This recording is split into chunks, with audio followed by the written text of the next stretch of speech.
bagian hukum. Yang pertama, hukum berdasarkan masalah yang diatur atau isi.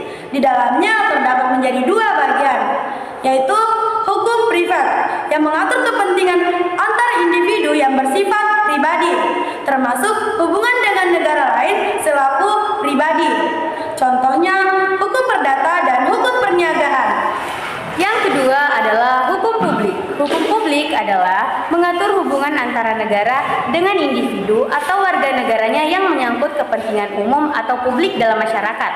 Contohnya adalah hukum tata usaha negara, pidana, hukum tata negara, dan sebagainya.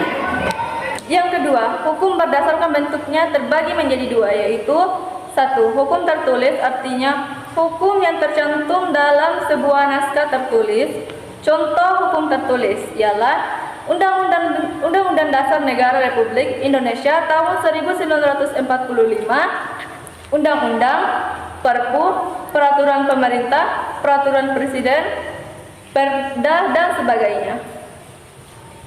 Bagian 2. Hukum yang tidak tertulis artinya tidak dicantumkan dalam suatu naskah atau dokumen. Contohnya konvensi atau kebiasaan, ketatanegaraan, jurisprudensi, hukum adat, dan sebagainya. Yang ketiga, hukum berdasarkan sumbernya. Berdasarkan sumbernya, hukum dibagi menjadi undang-undang, kebiasaan, traktat, jurisprudensi, dan doktrin. Yang keempat, hukum berdasarkan sifatnya.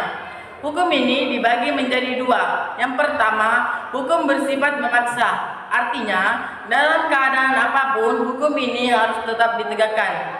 Misalnya, hukuman bagi perkara tindak pidana. Sanksinya wajib untuk dilakukan. Yang kedua, hukum bersifat mengatur. Artinya, hukum dapat disampaikan apabila pihak-pihak yang bersangkutan sudah membuat peraturan tersendiri dalam suatu perjanjian. Misalnya, hukum mengenai warisan yang dapat diselesaikan melalui kesempatan antara pihak-pihak yang terkait. Yang kelima, hukum berdasarkan cara mempertahankan terbagi menjadi dua bagian. Yang pertama, hukum material. Hukum material adalah hukum yang mengatur hubungan antara anggota masyarakat yang berlaku secara umum mengenai hal-hal yang dilarang dan hal-hal yang diperbolehkan untuk dilakukan. Misalnya, hukum perdata, hukum pidana, hukum dagang, dan lain sebagainya.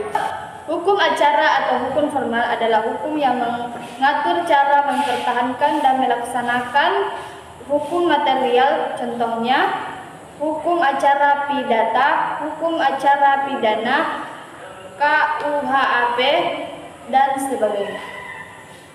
Keenam, hukum berdasarkan waktu berlakunya. Di dalamnya terbagi menjadi dua bagian.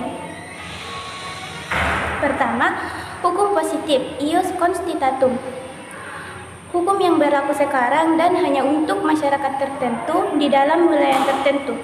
Contohnya, Undang-Undang Dasar Negara Republik Indonesia tahun 1945. Undang-Undang Nomor 22 Tahun 2009 tentang lalu lintas dan angkutan jalan. Undang-Undang Nomor 12 tentang kewarganegaraan Republik Indonesia dan sebagainya.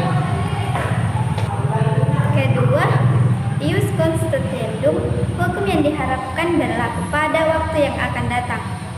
Bagian 7, hukum berdasarkan waktu berlakunya. Di dalamnya terdapat 3 bagian. Yang pertama, hukum nasional berlaku di suatu wilayah negara tertentu. Contohnya Indonesia, yaitu Undang-Undang Dasar Negara Republik Indonesia tahun 1945, Undang-Undang, Peraturan Pemerintah, dan sebagainya. Hukum negara lain merupakan hukum yang berlaku di wilayahnya. Misalnya hukum Singapura, hukum Australia, hukum Malaysia, dan sebagainya. Yang ketiga adalah hukum pergaulan antar bangsa di dunia. Contohnya perjanjian bilateral, konvensi PBB, traktat, dan sebagainya.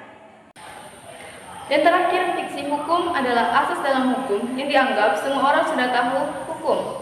Ada yang serupa, yaitu ketidaktahuan hukum tidak bisa dimaafkan. Seseorang yang mengetahui hukum tidak dapat mengelak dari jeratan hukum yang berlaku dengan alasan belum atau tidak mengetahui adanya hukum dan perundang-undangan tertentu.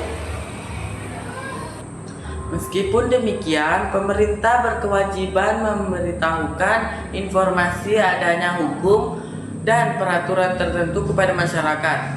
Sosialisasi, diseminasi, dan penyuluhan hukum penting untuk dilaksanakan. 3. Kami